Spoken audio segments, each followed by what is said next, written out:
Yama! It's Jack, this is Newsbreak, and here's what's coming up. 2.5 billion T-Rexes. A new ban on single-use plastics. And what's wrong with this river? But before I can reveal that, you gotta press subscribe. You gotta do it. The thought of encountering one T-Rex is pretty scary, but imagine living with 2.5 billion of them.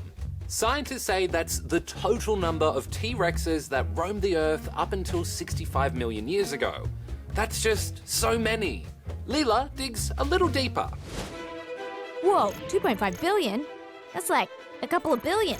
That's a lot. But if you had an amazing high-tech time machine and wanted to see for yourself, you might actually still be a little lonely. At any one time, there were only about 20,000 Tyrannosaurus Rexes wandering around, and only in North America. Yeah, this time machine still needs work. That 2.5 billion is an estimated total over a couple of million years. The average population density we estimated was about 1 individual per 40 square miles.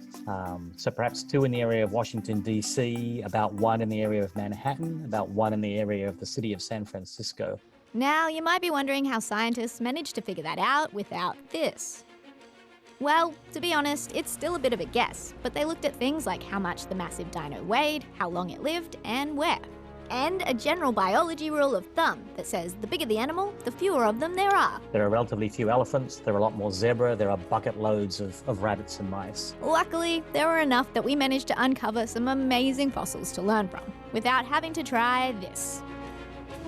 By 2025, you won't see any of these single-use plastics anywhere in Australia. All the states and territories have teamed up to ban them because they take such a long time to break down in the environment. They include lightweight bags, straws, and polystyrene food containers. South Australia is leading the way in this already, but it's the first time there's been a proper national agreement. This week marks the beginning of the Islamic holy month of Ramadan, something a lot of young Muslims around Australia and the world are taking part in.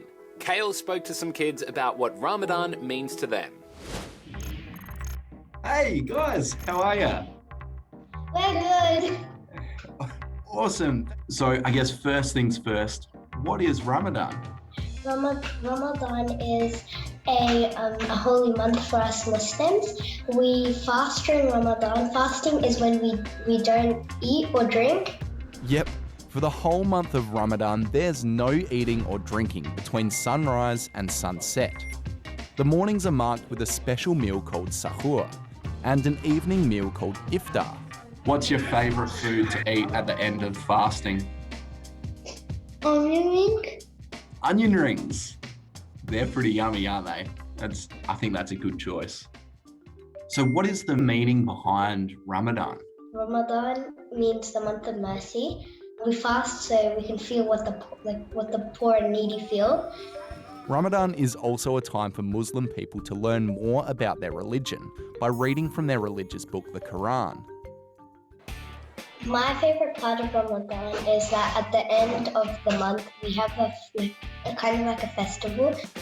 That big festival is known as Eid, where Muslims celebrate the end of Ramadan by sharing gifts and eating lots of food. That's all the questions I've got, so see you later. Bye. Bye. Ramadan Kareem. Now it's time for a segment that will have you asking, should that be a thing?